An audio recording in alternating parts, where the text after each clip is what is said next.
Kamusta kayo? Welcome back sa ating vlog! Hala, finally, ang tagal kong hindi nag-vlog. Hindi ko nakuhan at hindi ko na-vlog yung aming journey papunta dito sa Australia. And finally, nandito na kami sa Australia guys. Struggle is real. Nakasama si Cedric na magbiyahe.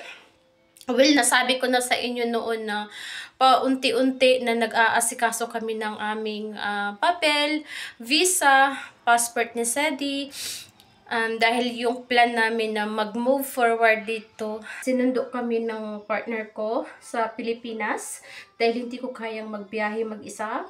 Tapos, hindi kami pumila sa Philippine passport, dun kami pumila sa foreign passport kung saan nakapila yung aking partner. So, very smooth yung aming immigration. So, nakalampas kami ng after immigrations. Ang dami pa namin mga ganap. Kasi madaling araw na yun, yung flight namin is na madaling araw, mga 2:45 AM in the morning. And meron kaming bit-bit bata. So, dumating siya sa Pinas ng May 16. Tapos, nag-staycation pa kami sa hotel kasi nga, di pa nag-swimming pa sila ni Sedi before kami mag-fly dito. And yun, May 20 yung flight namin papuntang Australia. So, may layover kami sa Brisbane, Manila to Brisbane. Tapos may layover kami mga 2 hours sa Brisbane and Brisbane to Melbourne. So, yun. From Manila to Brisbane is very smooth yung biyahe namin. And then, pagdating sa Brisbane, doon na, struggle is real dahil as in 2 hours lang yung layover namin and yung international airport nila at saka local airport is magkahiwalay. So, as in talaga, as in takbuhan. And first time namin doon, dumaan pa kami sa immigrations and customs kasi kailangan namin i-declare yung aming mga dala. So, ayun, apektuhan pati si Sedi kasi Sedi as in pagod na pagod kasi karga ko si Sedi and ang dami ng bit-bit. Ay, struggle is real yung nasa Brisbane na kami kasi 5 minutes na lang, maiiwan na kami ng eroplano. So, last call out na yung yung taga-airport na yon, mag-aano na yung plane namin. So, nakahabol naman kami. So, yun, sobrang struggle. And after nun, hanggang ngayon, pag-uwi namin dito sa bahay, hindi ako nakapag-vlog, hindi ako nag-update, nag-upload lang ako ng mga shorts video na nandito na kami sa Australia. Kasi, naglinis ako from 21 to 28. Naglinis ako ng bahay, nag-ayos ako ng bahay. Ayun. Tapos, sobrang lamig guys, sobrang lamig. Ilang araw na kami dito, mag-10 days na kami ngayong araw na to. Pero, parang nasa nasa stage kami ng ang tawag dyan, yung katawan namin, nag-claminate, yung nag-change yung aming, nagka-claminate, or claminate yung aming katawan. Si Sedi, sinipon, inubo. Ako naman, wala akong ubo.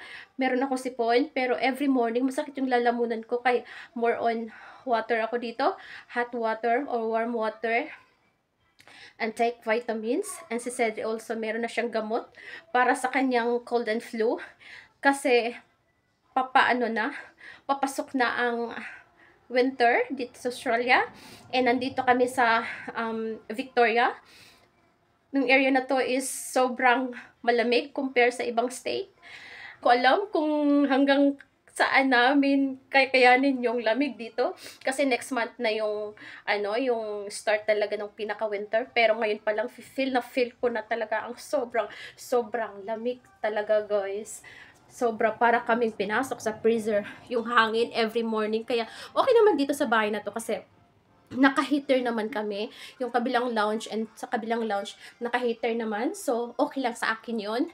Pero yung the way ako magsalita, para akong hinahapo, anong tawag dyan? Uy, kanang hinihingal, and yung parang may hangin yung ko, and parang unti-unti nawawala yung boses ko. Kaya ang ginagawa ko is, hindi ko talaga ini-skip yung aking warm water as long as na everyday nagwo-warm water ako, especially sa morning. Kasi yun talaga guys, nakakalaking tulong kasi every morning masakit talaga yung lalamunan ko.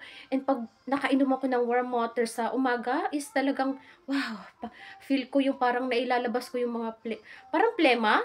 Tapos yun, okay na, nawawala ulit yung aking ano. So, dito na kami sa Australia. Ayan, sobrang lamig dito guys. Sobrang lamig. And si Cedric nandun. Iba ang buhay dito sa Australia nung pagdating namin dito, as in guys, totally different sa Pilipinas at dito, wala kang makikitang tao dito sa Pilipinas. Napakatahimik ng paligid. Parang alam mo yung nabibingi ka sa katahimikan. So, sabi ko, well, magbablog na lang ulit ako, no? Kaya para may makausap ako sa YouTube. And may vlog ko din yung happy life namin dito ni Sede, yung pang-araw-araw namin. Well, kasi sa mga darating na panahon, magbibisi din ako. Okay, so, ngayon pala is magre-ready ako kasi mamaya meron kaming bisitang darating. So, mag-prepare ako ng Filipino food kasi ang request nila is adobo. So, mag-aadobo ako. And, yeah, gagawa din ako ng pizza, guys. Alam nyo ba, for the first time in my life, dito lang ako sa Australia, nagbe-bake na ako dito, guys. So, yes. So, have a good day, guys. Maraming salamat. And, happy ako, guys, kasi, yung channel namin is araw-araw siyang nag-grow. Araw-araw may nagsa-subscribe. Maraming salamat sa mga nagsa-subscribe. Dahil kahit hindi ako nag-a-upload ng video, is nag-a-upload ako ng mga short videos sa YouTube. At least, meron ako na i-update sa buhay ni Manay. Sus yun. So, welcome to Australia, Manay. Bye guys! See you tomorrow or see you next time.